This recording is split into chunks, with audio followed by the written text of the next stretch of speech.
Et qui reçoit ce soir un confrère. Et quel confrère? Une référence dans la profession, un amoureux fou de la ville de Rennes, Yvon Le Chevestrier, qui sort ces jours-ci un livre intitulé « Il est libre Max, 40 ans d'histoire des radios à Rennes ». Thibaut. Emblématique journaliste rennais, Yvon Le Chevestrier. Alors Vincent, pour tout raconter, vous m'avez dit Thibaut, est-ce que tu peux faire l'interview? Car j'apparais dans le bouquin et je connais très bien Yvon, donc ça me gêne, ça peut faire bizarre. Je le connais trop bien. Alors en effet, je confirme, vous vous connaissez depuis très longtemps, regardez. Et puis, le lendemain matin, entre 7h et 8h, il y aura une petite rétrospective de ce qui s'est dit dans la soirée avec les moments chocs, les déclarations chocs. Une émission un peu spéciale entre 7h et 8h dès le lundi matin. Au revoir et merci.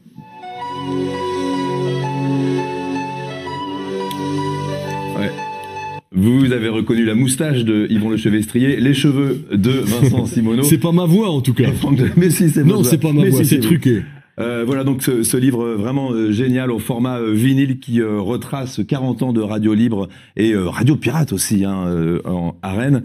En 1981, petit rappel Yvon, quand on voulait écouter la radio en France, on avait le choix entre quoi et quoi? Entre 4 radios, on va dire France Inter, RTL, Europe 1 et un peu Sud Radio, voire RMC en Bretagne, mais c'était quand même essentiellement France Inter, Europe 1 et RTL. Pas de FM. Mais après l'élection de Mitterrand en 81, les radios pirates et les radios libres se multiplient. Et vous racontez très bien dans votre livre, Yvon, à Rennes aussi, tout le monde a envie de faire de la radio. Bah ouais, tous ces jeunes, en tous les cas, quand ils faisaient pas de musique, ils avaient envie de faire de la radio, quoi. En même temps, il y avait des groupes de rock qui naissaient dans tous les coins de Rennes. Et puis, des jeunes gens dits modernes créaient des radios locales, des radios pirates, venaient avec un paquet de disques, souvent dans une radio qui ouvrait l'antenne, et ils passaient leurs disques. Ouais. Radio Vilaine, Radio Clogas, Radio Rennes.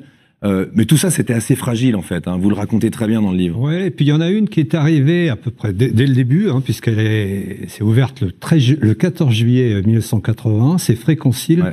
Et c'est vraiment la radio qui a révolutionné un petit peu le paysage radiophonique à Rennes. On va y revenir. Ces radios, elles naissent où? Dans des cafés, par exemple? Oui, Radio Rennes, ça naît dans l'arrière-salle du Rennes-like, qui est un café à l'époque rue Saint-Hélier. En face, le collège et l'église, d'ailleurs, Saint-Hélier. Et Gaby Aubert dit à ses copains de bistrot, plutôt que de discuter autour du bar, on va aller s'installer au fond, on va ouvrir des micros, puis il y a un type qui arrive avec un émetteur, et voilà, ça démarre comme ça.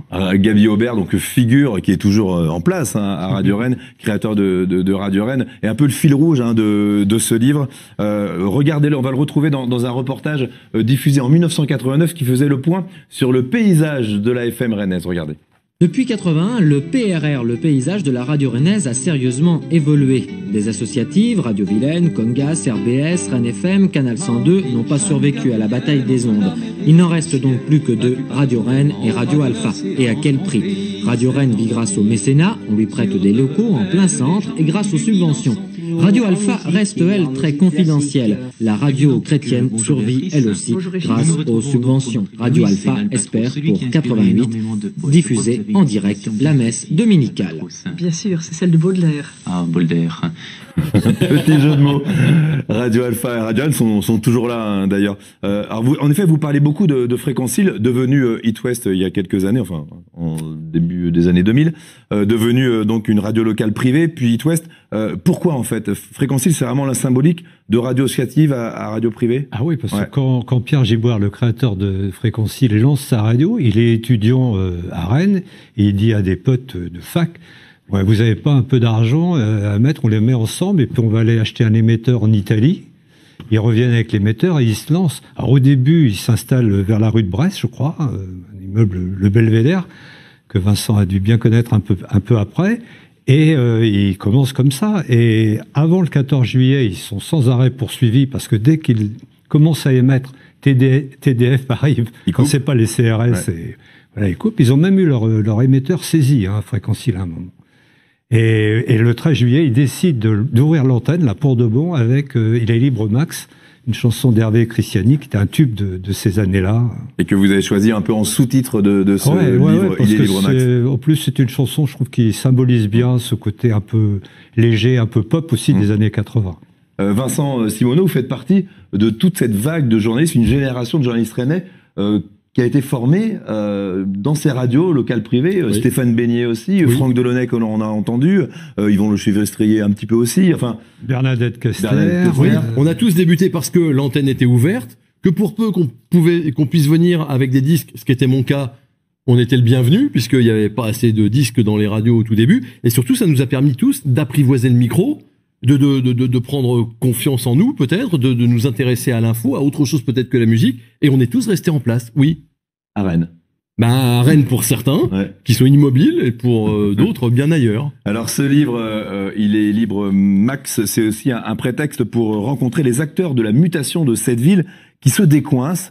Vous parlez des trans, le disquaire Rennes Musique également très important, et puis les musiciens, Dao, Obispo, qui passent dans ces studios aussi. Bah ouais, c'est aussi l'époque où eux démarrent. Dao est venu certainement à Fréquencile avant même qu'il ne sorte son premier album. Mm. Vous parliez des acteurs rennais de l'époque.